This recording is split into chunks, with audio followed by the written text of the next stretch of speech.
ایک مولوی کی معشوقہ تھی، مولوی نے اسے رات 12 بجے ملنے کا وقت دیا، وہ 12 بجے ملنے نہیں آئی، مولوی انتظار کرتا رہا مگر وہ نہ آئی، مولوی سے صبر نہ ہوا تو اس نے مسجد کے اسپیکر پر اعلان کیا، ایک ضروری اعلان سنیں، رات کے 12 بج چکے ہیں، مومنوں اللہ سے ڈرو اور اپنے وعدے پورے کرو۔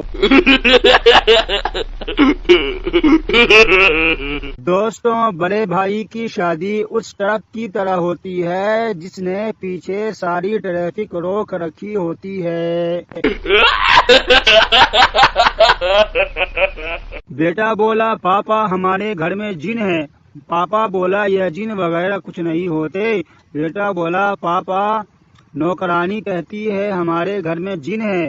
پاپا بولا، سامان پیک کرو۔ بیٹا بولا، کیوں پاپا؟ پاپا بولا، ابے ہمارے گھر میں کوئی نوکرانی ہی نہیں ہے۔ سردار بولا، مجھے رات کو نیند میں گدھے فٹ بال کھیلتے ہوئے نظر آتے ہیں۔ ڈاکٹر بولا، تمہیں دوائی لکھ دیتا ہوں، کھا لینا۔ سردار بولا، کل نہ کھا لوں؟ ڈاکٹر بولا، کیوں؟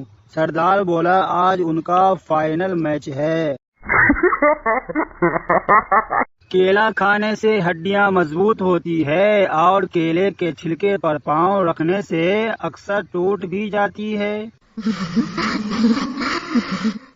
آج کل کے بچے جو فرمائش کرتے ہیں فوراً پوری ہو جاتی ہے۔ ایک ہمارا بچپن تھا، 5 روپے کے لیے 1 گھنٹے تک زمین پر ناگن ڈانس کرنا پڑتا تھا۔ پٹھانوں کی اردو کتنی پیاری ہوتی ہے نا؟ چاچا آئی تھی، ساتھ چاچی بھی آیا تھا۔ اگنور بھی کوئی کرنے کی چیز ہے؟ میسج کیجئے، پھنڈا کیجئے، لڑائی کیجئے، ایک دوسرے کا جینا حرام کیجئے۔ خود ہی کو کر نکما اتنا، ہر کام سے پہلے گھر والے 100 بار سوچے کہ اس سے کام ہوگا یا نہیں۔ شکر ہے لڑکیاں اپنا رشتہ دیکھنے خود نہیں جاتی، ورنہ وہاں جا کر کہتی کہ اس ماڈل میں دوسرا ڈیزائن دکھاؤ۔ کون بنے گا کروڑ پتی؟ آج کا سوال، مرزا غالب کون سا صابن استعمال کرتے تھے؟ کمنٹ میں ضرور بتائیں۔ ہزاروں خواہشیں ایسی ہے کہ ہر خواہش پر دم نکلے، بڑی گرمی ہے گھر سے باہر کم نکلیں۔ 70 سال کا بابا بولا، دل چاہتا ہے شادی کر لوں۔